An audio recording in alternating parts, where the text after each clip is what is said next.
तप्तजीवनम्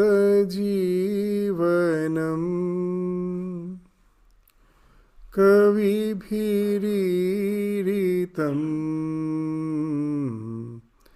कल्मषापहम् श्रवणमङ्गलम्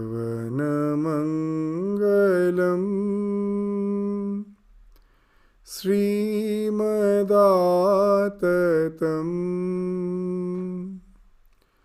भुवि गृह्णन्ति ये भूरिदा जना.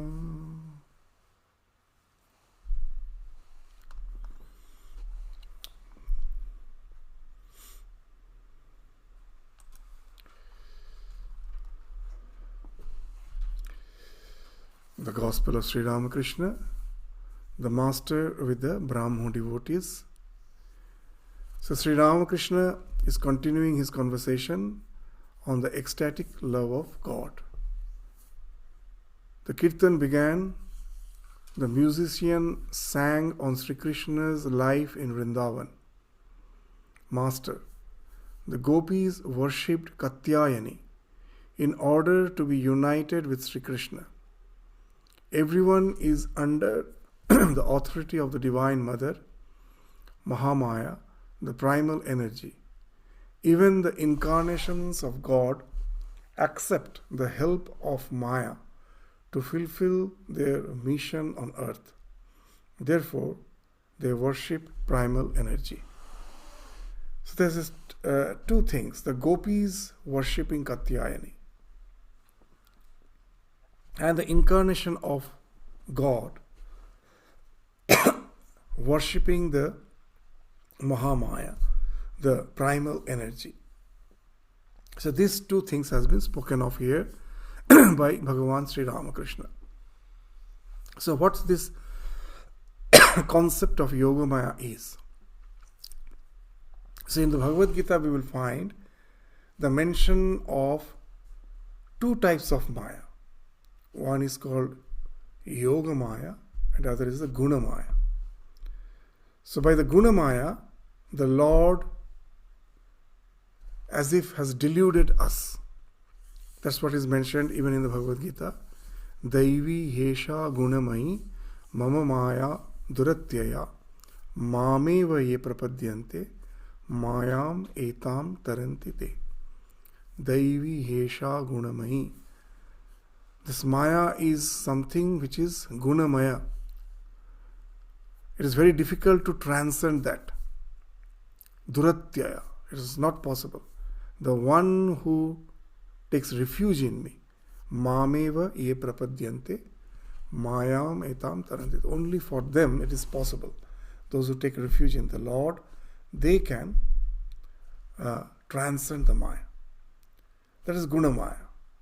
And what is Yoga Maya? Yoga Maya has been considered as the Atma Maya, that Sambhavami Atma Maya, that I incarnate by resorting to Atma Maya. So here the gopis worship Katyayani in order to be united with Sri Krishna. So here we find that Katyayani, even nowadays we find that the girls in the traditional families we find that before marriage, that when they are in the process of choosing the bride, the groom, there's a culture, there's tradition of worshipping the Katyayani, even today. So this Katyayani is the manifestation of Yoga Maya, not the Guna Maya. So what's this? Let us try to understand with a simple example. The Vedanta says that this world as such is not there substantially existing. It is the projection of the Lord. The ultimate reality, when finds expression through the mind, finds expression as the world of name and form. To give a very common example, the white light, when it falls on the prism, it breaks into the spectrum of 7 colors. It is the same white light which is being projected as the spectrum of 7 colors because of the prism. The spectrum of the 7 colors is something which represents this world of name and form. The conscious principle, like the white light, falls on the cosmic mind, of which our mind is also a part, falls on it, and that mind, just like the prism, breaks the white light into the spectrum. Similarly, the consciousness, when it comes in association with the mind, appears as this world of name and form. So now you think that if I am not aware of the white light, I will think this spectrum to be real, something which is real. Because I am not aware of the white light at all. But if I am sitting just on the line of the prism, so that I can see both the white light as well as the spectrum. So then I can see the spectrum, but I am aware of the fact that it is the white light alone which is being projected as the spectrum. So in this example, you will find both the person, the one who is not seeing the white light, who is just on the other side of the prism and is seeing only the spectrum, he also sees the spectrum. And the one who is sitting as if on the top of the prism and can see both the sides, he is also seeing the spectrum. But the second person knows that it is this white light which is appearing as a spectrum. But the other person who is sitting in the one side of the prism and sees only the spectrum, he thinks this to be the only reality. So now what is Gunamaya and what is Yogamaya? Now to come down to this world of universe and be in the domain of the mind, we have to see the spectrum. We have to be constantly interacting with this world of name and form. So for us, as we are not aware of the consciousness which comes in association with the mind to produce the spectrum, I take this spectrum to be real. So I am bound by the Gunamaya. What is this Gunamaya? This word Maya is very interesting, as we say again and again. This Maya means Ma plus Ya. Ya means Yatha Yatha, as it is. Ma is a negation of that. That I think this world of name and form is an absolute reality as I see it. Vedanta says, no. It is a consciousness which is being projected as this. So what you are seeing is not the absolute reality, it is just apparent. But the one who is totally deluded, not knowing that it is a consciousness which is coming in association with the mind to produce this, he thinks this to be the real, and he is bound by Gunamaya. The Gunas. Guna speaks of the spectrum. Sattva, Raja, Tama. These are the three spectrums. But the one who is sitting in the borderline, he is in constant communion with the white light, with the soul. That's why the word yoga has been used along with the Maya. His yoga means union. He is never forgetful about the conscious principle. He knows this is appearing as the spectrum. So he is also seeing, he is also interacting with the world of name and form, but he is never forgetful of this awareness that it is the consciousness alone which is the absolute reality, which is appearing as this world of name and form. So now, even for God, for the conscious principle to incarnate, he has to resort to Maya. As Sri Ramakrishna in some other context says, that you cannot prepare ornaments with pure gold. It is so soft, it won't get any shape.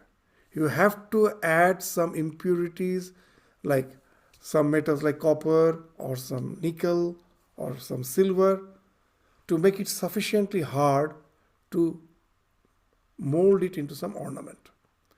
So you have to add some impurities. So the consciousness, without being deluded by Maya, without coming in association with the Maya, cannot incarnate, cannot take the form of this body-mind complex. He cannot come into the domain. He has to be within the domain of Maya. So he takes upon himself the Maya willingly. For us, we are forced, as per our tendencies, as per our past inclinations. After our death, we are forced by our samskaras, or the latent impressions, to take birth in this domain of ignorance. But the God willingly to help the humankind to come out of this delusion, out of this unbound, unconditional compassion, he takes the Maya, he takes upon himself this ignorance and comes down, but he is aware of the conscious principle. So now these two types of Maya, this Yoga Maya, Katyayani, which has been spoken of, is the incarnation of, is the manifestation of that Yoga Maya. Now this Yoga Maya has twofold utility as per the devotee is concerned and as per the Lord, the God is concerned. God resorts to it to manifest himself. And for devotee, that as Bhagavan is saying, that no one can know me, because the Maya is very powerful. Mameva ye prapadyante, those who can take the refuge in me. But how to take refuge in the Lord? If I take the Lord as that conscious principle, which is very abstract, how can I take refuge in him? It's very difficult. So that's why God, out of compassion, assumes the Yoga Maya and takes the form. So this Yoga Maya is a very important factor, conjunction point. With the help of the Lord incarnates, and a devotee, by taking refuge to that Yoga Maya, can attain the Lord. Because with the help of Yoga Maya, the Lord has incarnated. So by praying to that Yoga Maya, by taking refuge in the Yoga Maya, one can go beyond this world of delusion. So this is very important. That gopis, before going to meet Krishna, is to worship Katyayani. What it means? It means that they were resorting to Yoga Maya to be unified with the Lord, which speaks of a very pure form of love. That's why we say that Bhagavatam is to be read only with a pure mind. So here it indicates that they were resorting to the Yoga Maya, so that it's this love of Krishna is not an ordinary love. They know well, though they don't want to give it an importance, but they know that he is the absolute reality to whom we have to be unified through this pure devotion, and for which this Yoga Maya has to be taken refuge, so that my mind doesn't get deluded. Because as he has taken a human form, we will find even in the Bhagavad Gita it is mentioned. What is mentioned? That avajananti mang murang manushim tarnum asritam. Those who are mura, those who are deluded, they are never aware of my divine aspect. They take me to be an ordinary human being. So the gopis, why they are praying to Katyayani? That they should not be deluded and take Krishna as an ordinary human being. The idea that he is the divine has to be there to a certain extent on the back of the mind. And then only that union can get sublimated to devotion. Otherwise it becomes like an ordinary love. You will find that even in Narada Bhakti Sutra, there are 3 such sutras which speaks of this Yoga Maya. What's this? We will find in the Narada Bhakti Sutra, what that ecstatic love is. That the one sutra says, Yatha Vraja Gopi Kanam. As an example, they are saying it is just like the love of the gopis for Krishna. Vraja Gopi. It is just like. And the next sutra is very important. What it says? Tatrapi na mahatmya jnana vismriti apavada. That though they love Krishna, and that love is very deep, but they never forget the mahatmya, that he is the Lord who has incarnated. that Vismriti never happens. One can never blame the gopis by saying they forgot his divine glory. Tatrapina mahatmya jnana vismriti apavada. Apavada means to blame. And then the next sutra is again what it says, if they would have forgotten that what's the real, that Krishna's real nature is, then that becomes just like a love, ordinary love. The love of one for his paramour. That's tat vihina jaranam eva. It is just like an illicit love. So the gopis, because gopis had their own families. They were all married and they were having that intense desire to meet Krishna. So it, in the worldly sense, it appears to be just an illicit love. So here this Narada Bhakti Sutra very nice that they were always aware of his divine nature. But here comes very important thing that we will come gradually in the succeeding discussion. That though they were aware of the divine nature, but they never give that importance. When you, just even in our day-to-day life, we will find that if we are attracted to someone because of all the qualities he has, at the beginning those qualities of course I admire, but when our friendship develops, it is not what he has for which we love him. We love him for what he is as a person.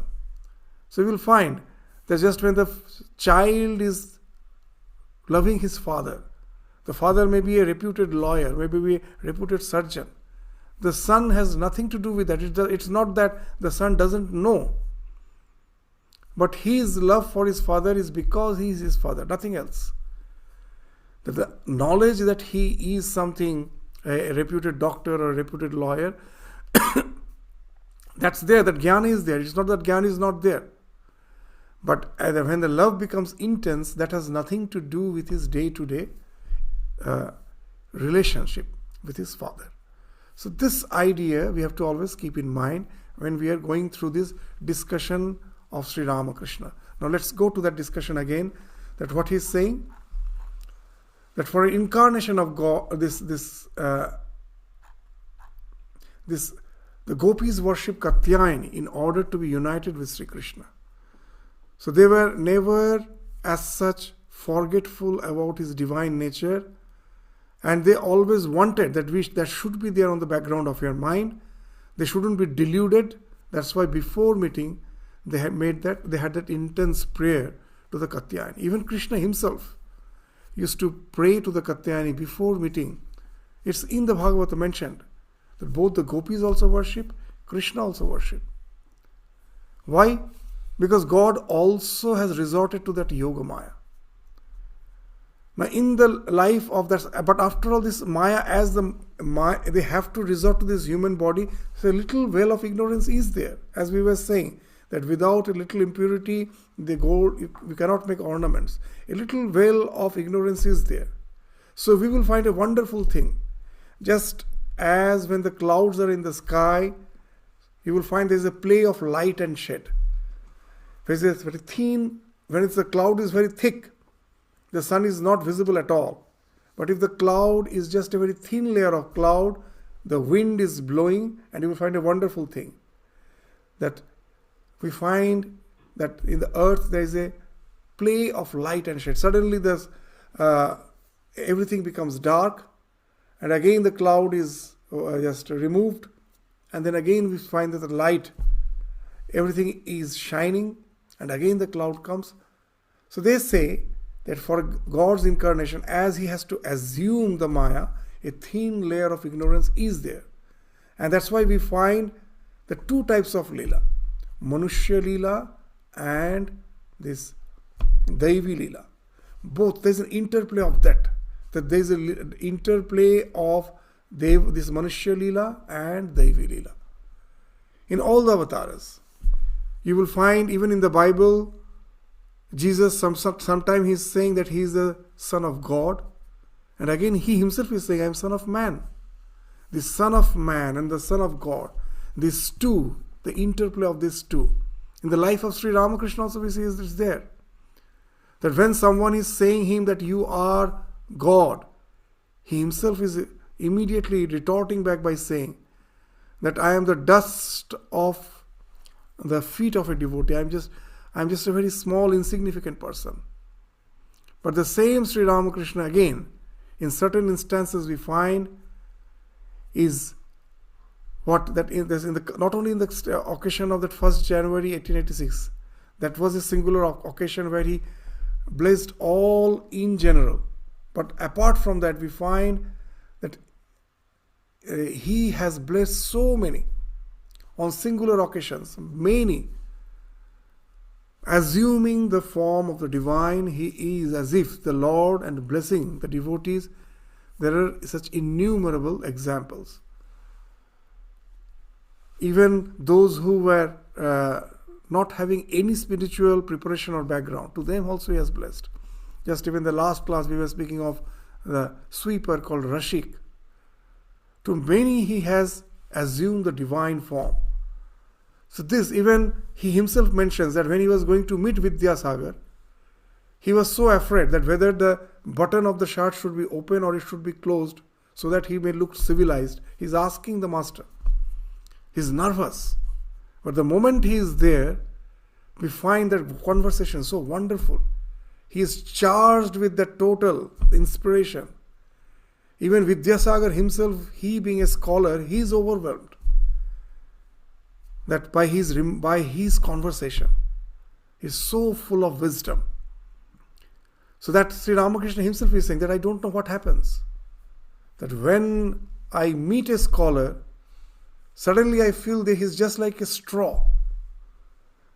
The one who is within me, he goes on as if giving me knowledge. Rash thele dawa means when I feel it is getting exhausted, another this quantum of knowledge is as if being thrusted upon me.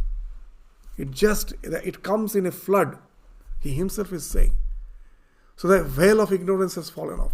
And then again he is in that form, in that state of reality where he knows that he is one with God. So this interplay goes on in their life. So that's why we find even the divine incarnation sometimes, though he is aware of his spiritual nature, sometimes is deluded by the Maya. But again, that goes off and he gets established in himself. But it's a fact that Yogamaya is powerful. Even the divine incarnation do get deluded time and again. We all are aware of the Jesus word, that when he was crucified, at that time he was praying. Those who have crucified him have done such a cruel act on him. For them he is asking the Lord to let them be forgiven. Oh Lord, please forgive them, for they don't know what they have done. They are not aware of their wrongdoings. Please forgive them.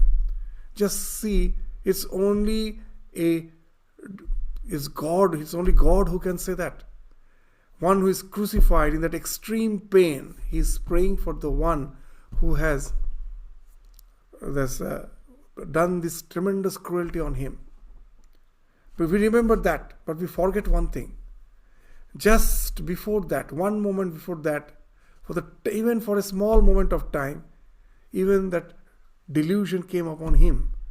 We find Jesus' first sentence, what he said is, "O Lord, have you forsaken me?"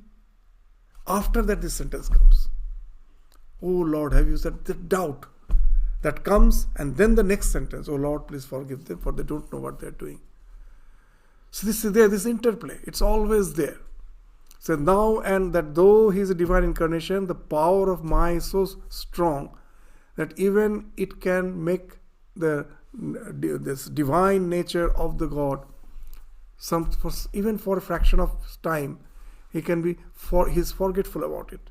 That's what Sri Ramakrishna is indicating here. What he's saying, that why the worship of, that's why Sri Ramakrishna in the Gospel many places have said that even the avatars have to accept that Shakti.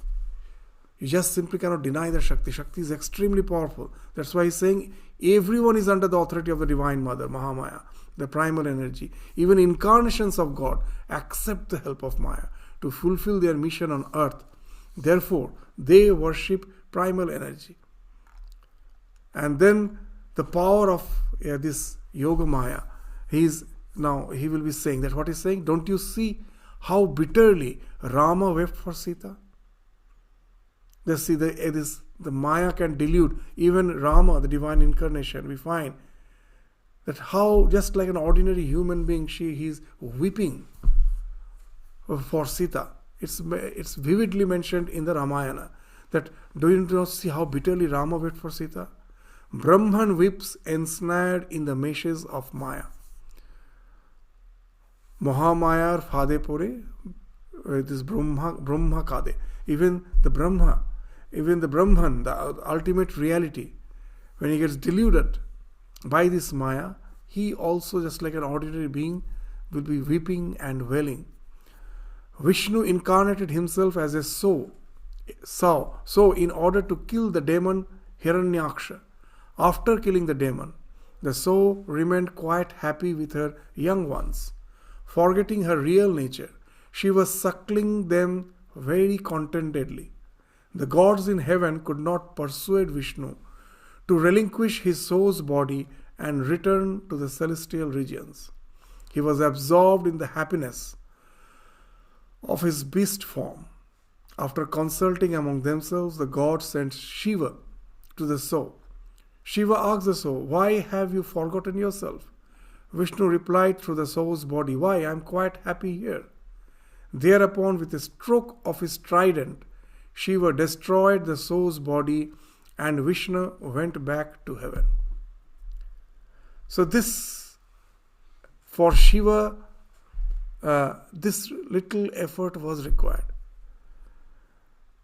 That he has to come and destroy the body of the pig, that Varaha, that's the soul, which Vishnu has taken in the incarnation of Varaha Avatara to kill the demon Hiranyaksha. But in the process he has forgotten his real nature. He's thinking, I'm quite happy. Here are my these young ones, the small pigs. With them I am quite happy. So that he has to again go back to his domain. He is not at all worried about it. And that's why Shiva has to come and break that ignorance, and then he goes back to his domain again. So that's the power of Maya. Even the God gets deluded. That's what Sri Ramakrishna is indicating. But for an incarnation of God, this veil of ignorance, however, is very thin, as we were saying. Yet even they must be touched by a trace of ignorance. Just as we said, even without that slighted covering of ignorance, it is impossible to take the human form. They have to take that. As we were, that examples, Sri Ramakrishna in other contexts says that you cannot make ornaments with pure gold. It is very soft. You have to add some impurities in the form of copper, nickel, silver, whatever it may be, and then only it becomes hard enough to be converted, to be made into ornaments. So the God similarly has to take, the ultimate reality has to resort to that Maya, that little impurity, and then only that incarnation is possible. And in that domain of Maya, once it is there, it also, like ordinary beings, get deluded with that Maya, his own Maya. He gets deluded to certain extent. So from others' house, Sri Ramakrishna went to Ram's house. Ramachandra Datta, one of the chief householder disciples of the master, lived in Calcutta. Ram had arranged a special festival to celebrate the master's visit. The small courtyard was nicely decorated. A Kathak, means who will be just relating the stories of Bhagavatam, Kathak. This Kathak, seated on a raised platform, was reciting from the Bhagavatam when the master arrived. Ram greeted him respectfully and seated him near the reader. The disciple was extremely happy. The master said to the Kathak, the gopis had ecstatic love. unswavering and single-minded devotion to one ideal. Do you know the meaning of devotion that is not loyal to one ideal? It is devotion tinged with intellectual knowledge. So now the confusion may come. Just now we were saying that on the background of your mind, the knowledge of the divine should be there. The one whom I am loving is actually God. But here Sri Ramakrishna is indicating that that type of devotion, that where it is tinged with the intellectual knowledge, it is not the highest. That it is a devotion tinged with intellectual knowledge. They are not loyal to one ideal. Why not loyal to one ideal? The moment I say God is all powerful, all the wealth belongs to Him. So it shows that I love God because of His power, because of His wealth, because of all the splendor He has. So actually my love is not one point. I don't love God. I love God's splendor. So that's why he's saying, that he's not loyal to one ideal. What's the one ideal? I love the God alone. Not for His splendor, but for Him and Him alone. So this is sometimes very difficult to understand. But we will find there are so many episodes in our scriptures which indicates to that. One such episode we find in Mahabharata. That when Draupadi was with the Panchapandav in the forest, they were banished. We find now Draupadi was complaining one day. Seeing Yudhishthira always praying to God, she complained that what has God done to you? Just see what tremendous betrayal we have gone through. Was God not there then to help us? What He has done to us, that you always pray Him? And they were actually in the foothills of the Himalayas. So when they were strolling, when they were walking, the Himalaya, the snow-capped Himalayas was visible. And Yudhishthira's reply, he never replied directly. He told, "Oh beloved one, do you see these snow-capped mountains?" Yeah. Just seeing them, don't you feel delighted, ecstatic? Don't you feel to be as if you are transported? Yeah. That's of course, that's such a wonderful scenery. Anyone will get transported. And then Yudhishthira asks, what the mountain has done to you? It has done nothing to you. But still you feel love for it. Know for certain that God is Parama Prema Rupa. That's what Narada Bhakti says. He is such a thing that you are bound to love Him. What He gives me in return, that's not the question. That He is Parama Prema. He is the manifestation of that supreme love. Unless I am aware of that, my love can never be pure alive. It has got shared. By what? I am looking at God's power to save me, His opulence, His power, all those things attracts me, not God Himself. So this story actually gives that indication that what real, pure, unadulterated love is. I love a person for what he is, for not what he have. That's the pure love, for what he is, for what. So here we find that's the example which is being mentioned here. Do you know the meaning of devotion that is not loyal to one ideal? It is devotion tinged with intellectual knowledge. It makes one feel Krishna has become all this. He alone is the Supreme Brahman. He is Rama, Shiva and Shakti. But this element of knowledge is not present in ecstatic love of God. Once Hanuman came to Dwarka and wanted to see Sita and Rama. Krishna said to Rukmini, his queen, you had better assume the form of Sita, otherwise there will be no escape from the hands of Hanuman. So Hanuman came, but he has that Ekanishta, that love for Rama and Rama alone. That is, the same Lord who has incarnated as Rama has again incarnated as Krishna. So God is aware of His origin. So now He is saying, Rukmini, that you take the form of Sita, I take the form of Rama. Otherwise, Hanumana will be extremely agitated. There is no escape. He wants to see us as his Ishta. So these ideas are very, very, very important. What it speaks of here, that Hanumana is not bothered with the idea that it is the same Lord who is Rama and who is the same Lord who is Krishna. For me, Rama is the Lord, nothing else. So that's a pure devotion. Then does it deny that this Jnana Misrita Bhakti? No. What it is actually, what Sri Ramakrishna is saying, that at the beginning, we do have to start with Jnana Misrita Bhakti, all of us. Otherwise, it becomes an ordinary love. We have to have the idea of the Mahatmya.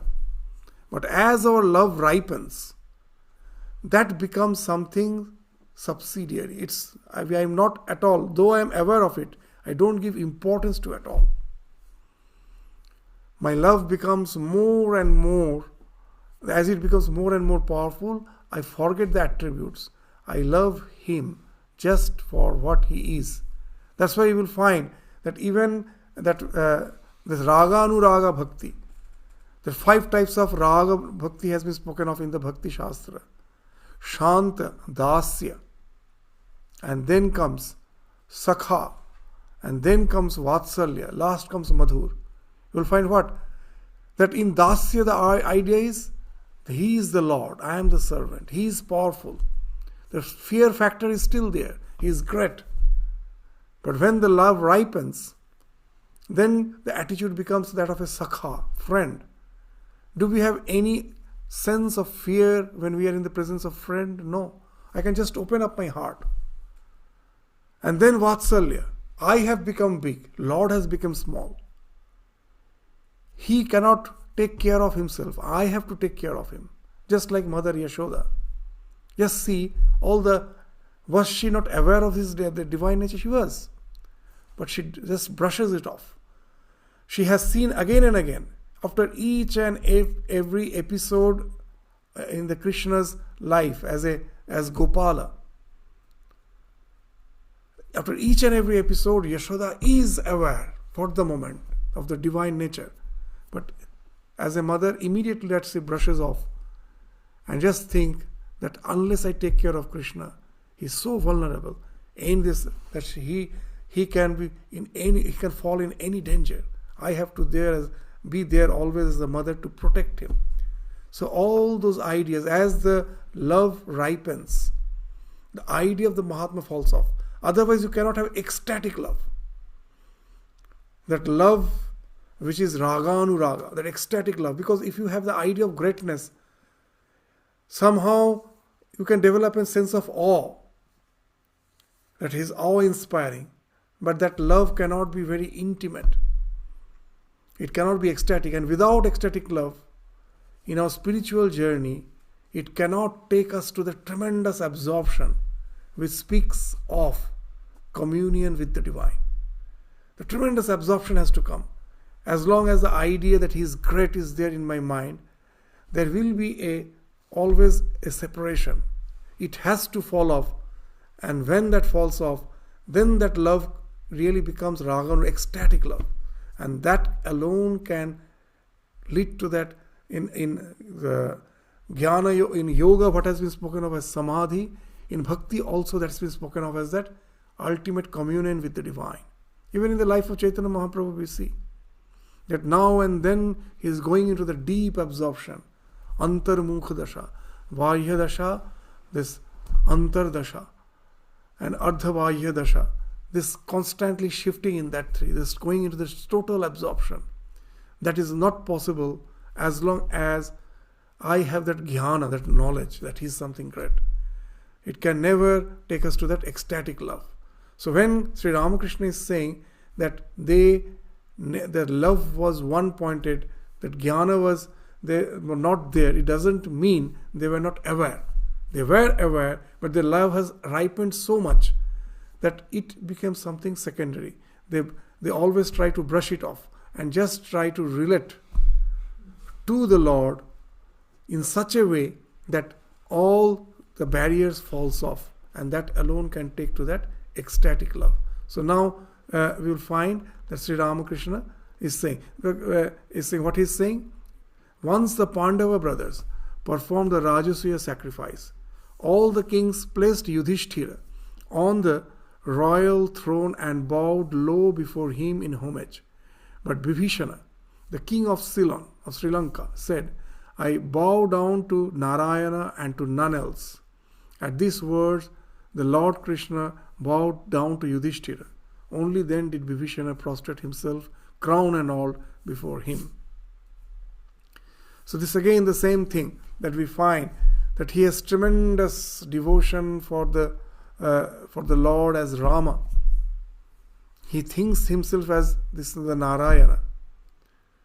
And he says that, and in what this story actually relates, in the Rajasuya this yajna, unless and until all the kings accept the greatness of that king who is doing the Rajasuya yajna, that won't be complete. That all the kings has accepted his sovereignty, and then only the yajna can be successful. Now here we find that all the kings has accepted, but Vibhishana was not accepting. He says, I never bow my head except Narayana. And then Krishna, the Lord himself, is bowing down in front of Yudhishthira. And seeing the Lord himself bowing down, then Vibhishana bowed down to Yudhishthira. So that the yajna becomes successful. So what it says, again the same thing. Here again, this another wonderful idea is there. In devotion, there is no subjugation. That these are the things which harms me, attachment to the world. There are Shara Ripus. There are 6 enemies in the form of Kama, Krodha, Lobha, Moha, Mada, Matsarya. Kama means desire, intense desire for something. Krodha, rage. If that desire is obstructed, I don't get that desire, that immediately finds expression as rage, anger. Lobha, and if that my karma is not obstructed, then it finds expression as greed. And when I have full resort to that greed, I will get infatuated. Moha. You will find that how the greed gets converted into infatuation, moha. That when the thing which you resort to again and again, you forget the necessity of it, and just you get attached to it, you're addicted to it, obsessed by it. Just to have it becomes your pleasure. And all our infatuation results from that. As we give that example of Sri Ramakrishna in the gospel again and again saying, Kamini Kanchan Maya, lust and gold is Maya. Why? For our worldly existence, both are necessary. But how moha has worked, we forget the necessity and just overdo it to a certain extent that all the crime in this world, if you just try to analyze the crime, at last you will find nothing. This lust and gold, either lust or gold is related. So what has happened? That greed has at last got converted into moha, infatuation. I forget to keep myself just to the necessity. I overdo the thing, and that results in moha. And then from moha comes mada. That, oh, I have so much of wealth. I am so powerful. All this speaks of that pride. But at the same time, I realize I may be having a lot of wealth. But when I compare that someone is more wealthier than me, then that envy comes, matsarya, jealousy. So these are the enemies, 6 enemies which have been spoken of in the scriptures. In yoga or in other tradition, they will say, I have to consciously, whenever we find these 6 enemies are luring in the back of my mind, I have to nip them. I have to consciously get rid of them, uproot them, subjugate them. But in bhakti, there is no question of subjugation. There is a question of sublimation. They are all there, well and good. I need not have to forcefully get rid of them.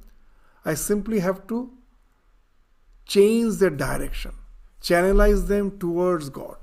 If I have desire, desire for God, kama for God, krodha, anger. If I have to be angry, If I find anything is obstructing me on my way to God, I should be angry for that, not for wealth or other thing.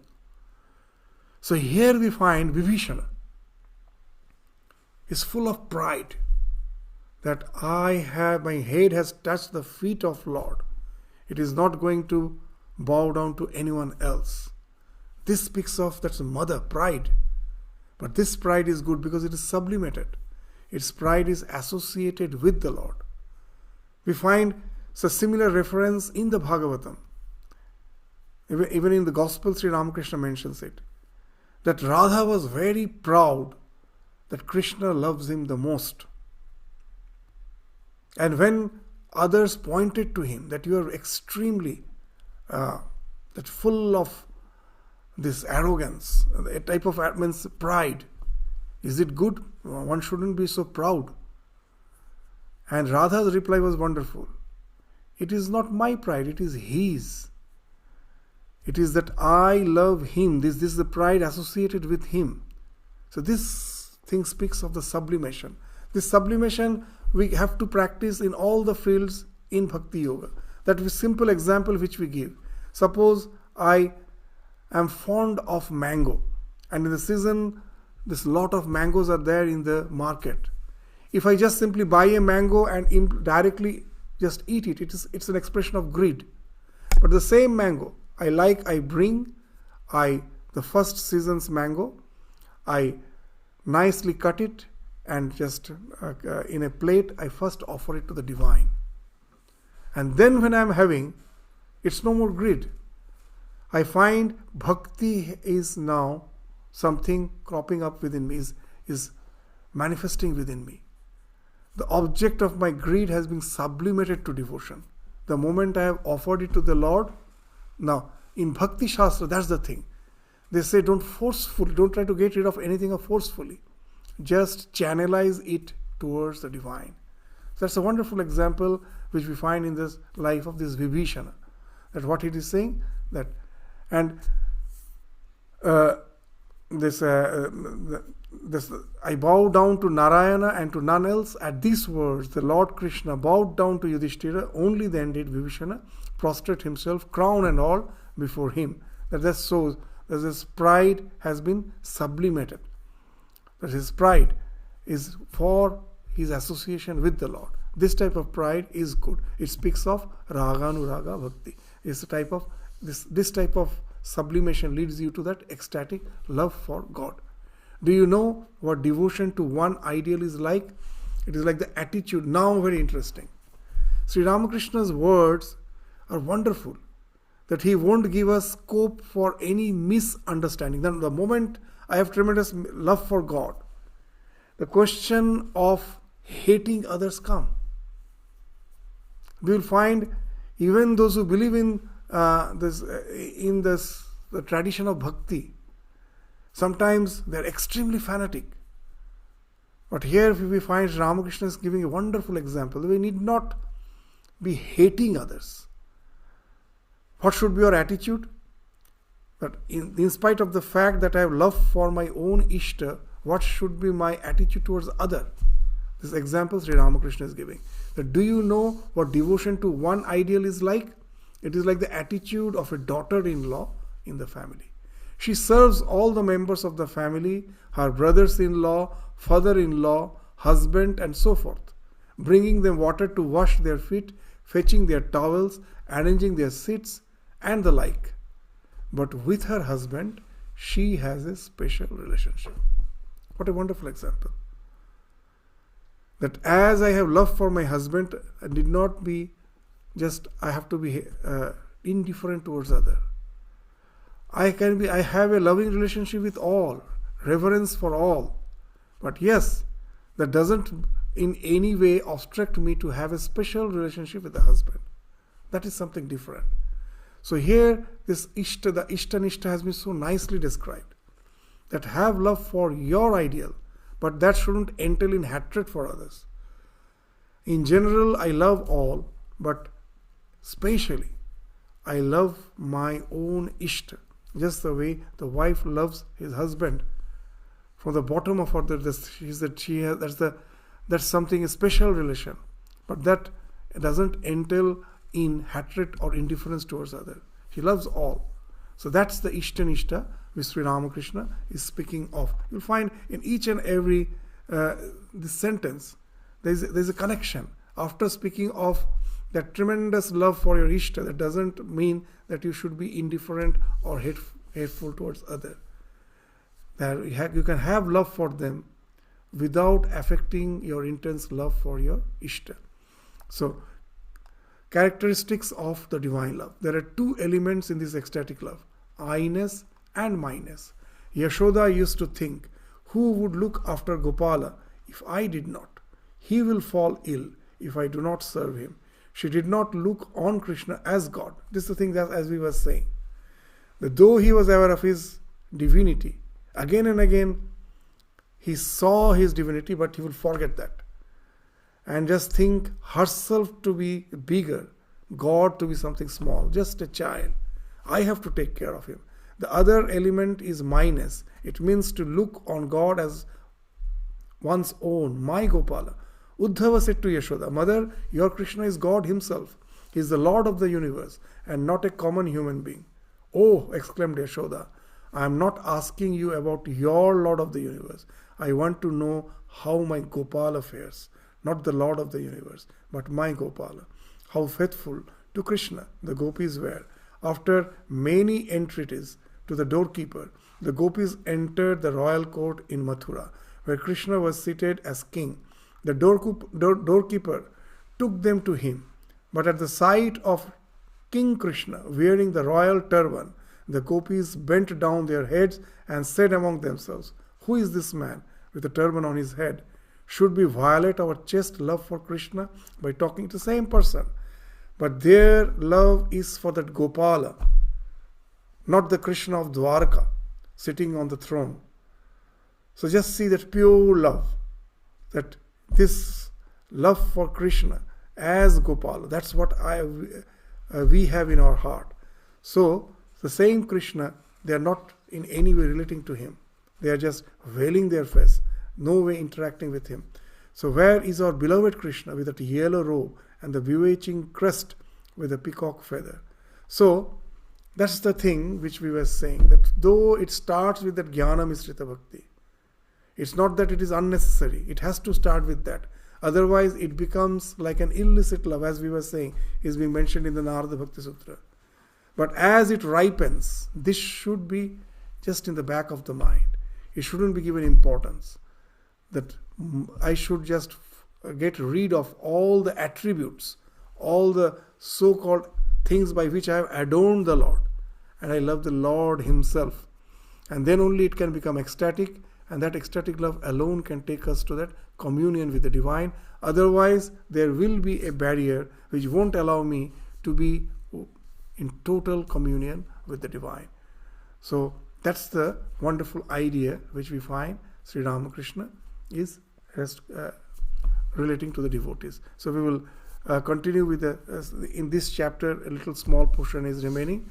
Hopefully in the next class we will be completing before we start the new chapter of the Gospel of Sri Ramakrishna. So with this we stop our discussion today. Thank you all. Namaskar.